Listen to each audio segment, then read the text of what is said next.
నమస్తే, welcome to our channel. త్వరలోనే జరగబోయే స్థానిక సంస్థ ఎన్నికల్లో ఈవీఎంలను ప్రవేశపెట్టాలని చెప్పి ప్రయత్నిస్తున్నారు. మరి ఇదే అంశం పైన కొందరు మీడియా ప్రతినిధులు జగన్మోహన్ రెడ్డిని ప్రశ్నలు అడగగా ఆయన ఎటువంటి సమాధానం చెప్పలేనటువంటి పరిస్థితి. మరి ఆయన సమాధానం చెప్పలేనటువంటి పరిస్థితిని ఏ విధంగా చూడాలి, అసలు ఎందుకు సమాధానం చెప్పలేకపోయారు, ఇటువంటి అంశాలన్నీ కూడా చర్చించడానికి మనతో పాటుగా ఉన్నారు సీనియర్ జర్నలిస్ట్ సత్యమూర్తి గారు. నమస్తే సార్. నమస్కారం అండి.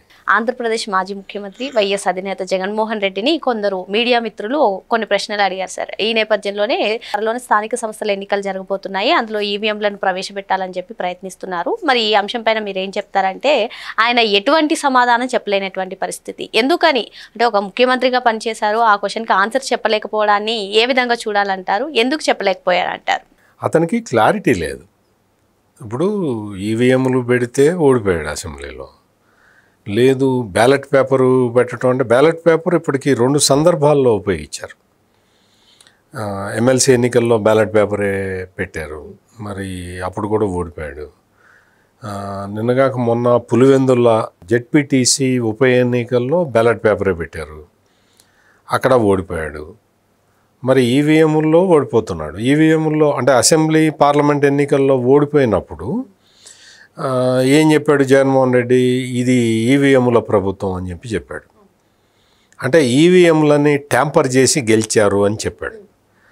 అది దారుణమైన వ్యాఖ్య. అంటే అటువంటి వ్యాఖ్యలు ఎవడూ కూడా చేసేందుకు అవకాశం లేదు. ఎందుకంటే ఇప్పటికే చాలాసార్లు కేంద్ర ఎన్నికల సంఘం దీని మీద క్లారిఫికేషన్లు ఇచ్చింది. సుప్రీంకోర్టులో కూడా కేసులు నడిచినాయి ఈవీఎంలు భద్రతకి సంబంధించి. అవన్నీ నడిచిన తర్వాత వాళ్ళు డెమాన్స్ట్రేట్ చేసి చూపించిన తర్వాత ఈవీఎంలని అందరూ కూడా యాక్సెప్ట్ చేసే పరిస్థితి ఉన్నది. ఈవీఎంలు ఏంటి అంటే దాన్ని వాడే విధానము అవిది కూడా చాలా పకడ్బందీగా ఉంటుంది. ఈవీఎంకి అనుబంధంగా వీవీప్యాట్ మిషన్ ఒకటి సపరేట్గా ఉంటుంది. మనం ఏ గుర్తుకి బటన్ ప్రెస్ చేశామో ఆ గుర్తుకి పడ్డదా లేదా అనేది ఒక స్లిప్ ఒకటి మనకి కనపడేలాగా అందులో నుంచి జారి కింద పడుతుంది. అంటే మనం ఏ గుర్తుకు ఓటేసామో కన్ఫర్మ్ చేసుకోవచ్చు. ఈ ప్రాసెస్ అంతా అయిపోయిన తర్వాత ర్యాండమ్గా అంటే ఒక 100 బూతులు ఉంటే కౌంటింగ్ ఏజెంట్లు ఏ బూతులు అడిగితే ఆ బూతుల వీవీప్యాట్లు కూడా లెక్కిస్తారు. అంటే దాదాపుగా ఒక 5 ర్యాండమ్గా ఒక 5 సెలెక్ట్ చేసుకోవచ్చు. సెలెక్ట్ చేసుకుంటే ఆ వీవీప్యాట్లు లెక్క పెడతారు. వీవీప్యాట్లు ఎన్ని పడ్డాయి, ఈవీఎంలో ఎన్ని ఓట్లు నిక్షిప్తం అయి ఉన్నాయి అనేది కౌంటు సరి చేసుకుంటారు. ముందే పోలింగ్కి ముందరే ఈవీఎం ఈ పోలింగ్ ఏజెంట్లకి ప్రదర్శించి చూపిస్తారు. ఏంటి, ఓ 10 మందితోటి నొక్కిస్తారు. 10 ఓట్లు పడ్డాయా లేదా, 11 పడ్డాయా, 12 పడ్డాయా, 9 పడ్డాయా అనేది చూపిస్తారు. 10 మంది ఓటు నొక్కితే 10 ఓట్లు పడితే ఆ ఓటు ఆ ఈవీఎం మిషన్ కరెక్ట్గా ఉన్నట్టు. ఆ తర్వాత ఈవీఎం మిషన్లు ర్యాండమ్గా పంపిస్తారు. అంటే బలానా ఏదో 1193 ఈవీఎం ఉందనుకో, ఇది 987 పోలింగ్ బూత్కి వెళ్ళాలి అని ముందరే చెప్పరు. ర్యాండమ్గా ఒక స్పేరు ఇవన్నీ కలిపి ఒక పోలింగ్ బూత్కి పంపిస్తారు. అది ముందరే డిసైడ్ చేసేది కాదు. ఇవన్నీ తేడాలు మనం గ్రహించాలి. అందువల్ల ఏ ఈవీఎం ఎక్కడికి వెళ్తుందో ముందరే తెలియనప్పుడు ఎట్లా దాన్ని ఇది హ్యాక్ చేస్తారు, ఎన్ని ఓట్లు పడతాయి అనేది ముందరే చూపిస్తారు. తర్వాత అక్కడికి వెళ్ళిన తర్వాత వీవీప్యాట్లు ఒక 5 వీవీప్యాట్లు లెక్కించటానికి ప్రొవిజన్ ఉన్నది. కౌంటింగ్ ఏజెంట్ అడిగితే అది కూడా చేసి చూపిస్తారు. ఇవన్నీ డెమాన్స్ట్రేట్ చేసిన తర్వాత కౌంటింగ్ పెడతారు. పులివెందుల జెడ్పీటీసీ ఉప ఎన్నికలో జగన్మోహన్ రెడ్డి అడిగాడని చెప్పి రీపోలింగ్ కూడా పెట్టారు. 2 చోట్ల రీపోలింగ్ పెట్టారు. రీపోలింగ్ పెడితే నీకు అందులో అక్కడేం ఓట్ల తేడా ఏం కనపడలా. ఈ రీపోలింగ్ని జగన్మోహన్ రెడ్డి బహిష్కరించాడు. అడిగింది నువ్వే కదా రీపోలింగ్, మరి నువ్వు ఎందుకు బహిష్కరించావు తెలియదు, ఎందుకు బహిష్కరించావో తెలియదు. అంటే ఓడిపోతానని మొదలే తెలిసిందా నీకు? ఎందుకు బహిష్కరించావో నువ్వు సరైన రీజన్ చెప్పలేదు. పోలీసులతోటి రిగ్గింగ్ చేయించారు అంటున్నావు. నువ్వు పోలీసులతోటి రిగ్గింగు చేయించటానికి అక్కడ వ్యవస్థ నీకు ఎట్లా సహకరిస్తుంది? వ్యవస్థ సహకరించదు. ఎందుకు సహకరించదు? ఇవి స్థానిక సంస్థల ఎన్నికలు, ఏదో అసెంబ్లీనో పార్లమెంటో పోలింగ్ కాదు. ఇది స్థానిక సంస్థల్లో అక్కడ పోలింగ్ ఏజెంటు ఆ ఊరు వాడే ఉంటాడు. నీకు వచ్చేవాడు ఎవరైతే ఓటర్ ఉంటాడో ఆ ఓటర్ని అందరూ గుర్తుపడతారు.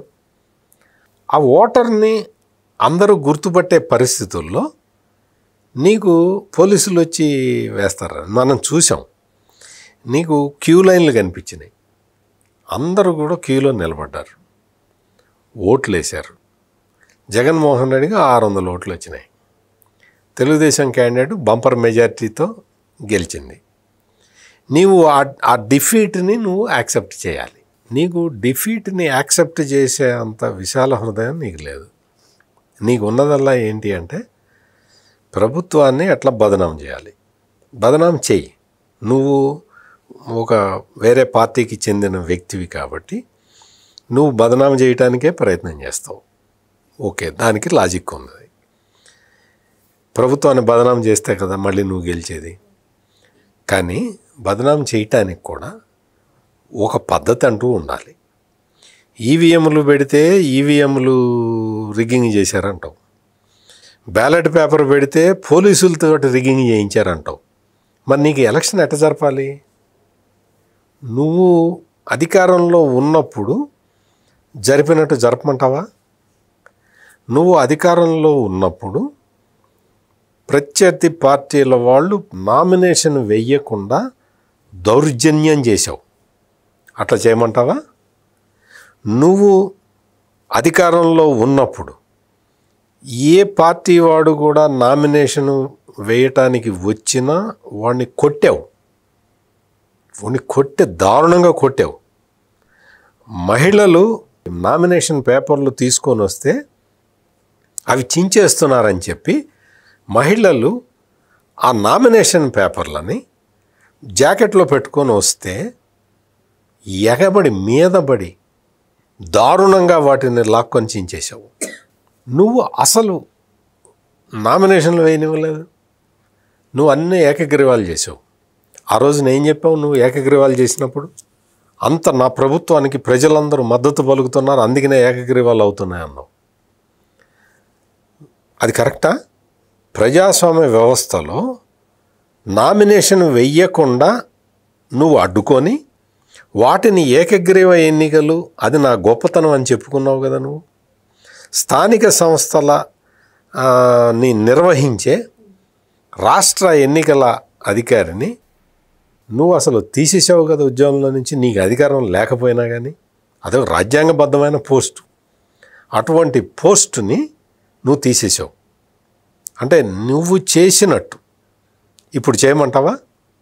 కూటమి ప్రభుత్వాన్ని నువ్వు చేసినట్టు చేయమంటావా?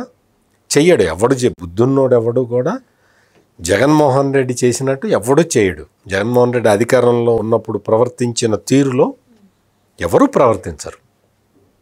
అంత దారుణాలు చేసి స్థానిక సంస్థల్లో నాకు ఏకగ్రీవంగా అందరూ నన్నే ఎన్నుకున్నారని చెప్పిన నువ్వు ఈ రోజున నీ పులివెందుల జెడ్పీటీసీ బై ఎలక్షన్లో గెలవలేకపోయినావు, ఎమ్మెల్సీ ఎన్నికల్లో గెలవలేకపోయినావు. నీ పరిస్థితి ఏంటి? నీకు ఈవీఎంలు పెడతాము అంటే నమ్మకం లేదు, బ్యాలెట్ పేపర్ పెడతానంటే నమ్మకం లేదు, పోలీసులు రిగ్గింగ్ చేశారంటావు. నీ దగ్గర పనిచేసే పోలీసులు కాదు, ఇది కూటమి ప్రభుత్వం. నీకు పోలీసులు రిగ్గింగ్ చేశారు అని నువ్వు ఒక సీఎం స్థాయిలో పనిచేసిన వ్యక్తివి, నువ్వు వచ్చి అంత మాట చెప్పచ్చా? నీ దగ్గర ఆధారాలు ఉన్నాయా? నువ్వు ఆధారాలు ఉంటే చూపించు. పోలీసులు రిగ్గింగ్ చేశారు అని నువ్వు చెప్తున్నావు, అది దారుణమైన కామెంట్. అది నువ్వు దాన్ని ప్రూవ్ చేయగలుగుతావా? పోలీసులు రిగ్గింగ్ చేశారు నీ పులివెందుల జెడ్పీటీసీ బై ఎలక్షన్లో అని ప్రూవ్ చేయగలుగుతావా? ఎందుకు ఊరికి అనవసరమైన మాటలు, అంటే ప్రజల్ని కన్ఫ్యూజన్లో నెట్టడానికి, ప్రజల్ని ఒక భ్రాంతిలో ఉంచి నీ రాజకీయం నడుపుకోవటానికి ఇటువంటి దారుణమైన కామెంట్లు చేసే జగన్మోహన్ రెడ్డికి ఏ విషయం మీద క్లారిటీ ఉంటుంది? నీకు క్లారిటీ లేదు, నీకు గెలిచే అవకాశం లేదు. నువ్వు రాజకీయం మళ్ళీ వచ్చి నేను ఈ రాష్ట్రానికి ముఖ్యమంత్రి కావాలంటావు. ఎట్లా అవుతావు నువ్వు? నీకు ఏమి, ఒక్కసారి ప్రజలు పొరపాటు చేసినందుకు నువ్వు వేటాడి నువ్వు అందరినీ మామూలుగా రాజకీయ పార్టీ, నీ ప్రత్యర్థి రాజకీయ పార్టీ మీద ఏదో కేసులు పెట్టావు అంటే వాళ్ళవి వీళ్ళవి ఏదో పొలిటికల్ కక్షలండి అనొచ్చు. నువ్వు దళితుల్ని వేటాడి చంపితివి, నువ్వు బీసీలని వేటాడి చంపితివి, మైనారిటీలని చంపితివి. నీకు మొత్తం అసలు రాష్ట్రంలో శాంతి భద్రతలు లేని పరిస్థితిని సృష్టిస్తేవి. రైతులకు మొత్తం భూములు ఆక్యుపై చేస్తేవి. ఇళ్ళ నుంచి ఎళ్ళగొడితే ఒంగోలులో నేను ప్లేస్ కూడా చెప్తున్నా, ఒంగోలులో అయితే మీరు ఏదైనా ఇంటికి తాళం వేసి హైదరాబాద్ వెళ్ళి ఒక 10 రోజులు ఉండొస్తే మీ ఇల్లు అక్కడ ఉండదు. మొత్తం కబ్జా పెట్టేస్తారు. దొంగ డాక్యుమెంట్లు, దొంగ ఇవి సృష్టిస్తారు, దస్తావేజులు సృష్టించి మీరు 10 రోజులు హైదరాబాద్ వెళ్ళి వచ్చేసరికి మీ ఒంగోలులో మీ ఇల్లు ఉండదు. ఏంటి అంటే ఈ ఇల్లు నాది అంటాడు వాడు, ఆడెవడో వైసీపీ లీడర్ వచ్చి. ఇటువంటి దారుణ అకృత్యాలు చేసిన నువ్వు ఈ రోజున రాష్ట్రంలో ప్రజలు ప్రశాంతంగా ఉన్నారు, స్వేచ్ఛగా ఓటేసుకుంటున్నారు. పులివెందుల జడ్పీటీసీ ఉప ఎన్నికలో ఎంతమంది వేశారు? 11 మంది నామినేషన్ వేశారు. ఒంటిమిట్టలో 11 మంది నామినేషన్లు వేశారు. నువ్వేం ఇచ్చావా? నువ్వు దాన్ని ఏకగ్రీవం చేసుకున్నావు. నువ్వు నీ టైంలో ఏకగ్రీవం ఎట్లా జరిగింది? ఈ రోజున 11 మంది నామినేషన్లు ఎట్లా వేశారు? అందుకని జగన్మోహన్ రెడ్డి ఈవీఎం పెట్టినా ఓడిపోతాడు, ఫిజికల్గా బ్యాలెట్ పేపర్ పెట్టినా ఓడిపోతాడు. ఈ విషయం అతనికి అర్థమైపోయి ఏమి సమాధానం చెప్పాలో అర్థం కావట్లా. క్వశ్చన్ అడిగితే నీకు ఈవీఎం కావాలా, బ్యాలెట్ కావాలా? క్లారిటీ ఉండాలి కదా. నీకు క్లారిటీ లేదు, ఏది పెట్టినా ఓడిపోతున్నావు. అందుకని ఇప్పుడు వచ్చి ఏం చెబుతావు? ఏది పెడితే ఏముందండి, కేంద్ర బలగాలు వచ్చి పెట్టాలంటాడు. కేంద్ర బలగాలు వచ్చి ఎలక్షన్లు నిర్వహించాలా? నువ్వు ముఖ్యమంత్రిగా ఉన్నప్పుడు నువ్వు ఓటర్ల లిస్టులు తారుమారు చేసావు, ఫామ్ 6, ఫామ్ 7 దుర్వినియోగం చేసావు.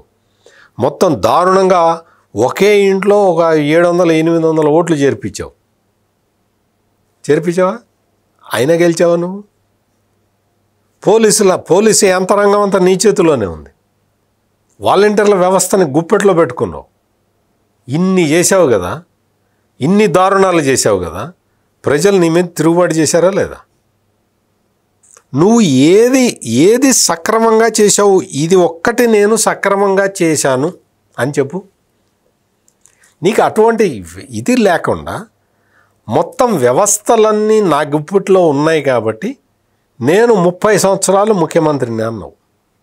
నీ పార్టీకి జీవితకాలపు అధ్యక్షుడిని, నేను బతికున్నంత వరకు నేనే అధ్యక్షుడిని అన్నావు. అట్లా ఉంటుందా జగన్మోహన్ రెడ్డి? డెమోక్రసీలో అట్లా ఉంటుందా? అందుకని డెమోక్రటిక్ వ్యవస్థలో గెలవలేను అని తెలిసిన జగన్మోహన్ రెడ్డికి ఇప్పుడు ఏం చెప్పాలో అర్థం కావట్లేదు. ఆ కన్ఫ్యూజన్లోనే ఉన్నాడు, ఆ కన్ఫ్యూజన్లోనే ఉంటాడు, ఆ కన్ఫ్యూజన్లోనే ఇప్పుడు వైసీపీ మొత్తం కింద నుంచి పైదాకా కన్ఫ్యూజన్లో ఉండి ఏం చేయాలో అర్థం కాక మళ్ళీ మేము అధికారంలోకి వస్తే మిమ్మల్ని అందరినీ చంపేస్తామంటున్నారు. చంపావు కదా, 5 ఏళ్ల పాటు అందరినీ నాశనం చేసావు కదా, అందరినీ చంపేశావు కదా. ఈ పరిపాలనలో ఎంత క్రైమ్ రేట్ ఎంత పెరిగింది? అసలు పోలీసులు కేసు పెట్టడానికి భయపడ్డారు కదా.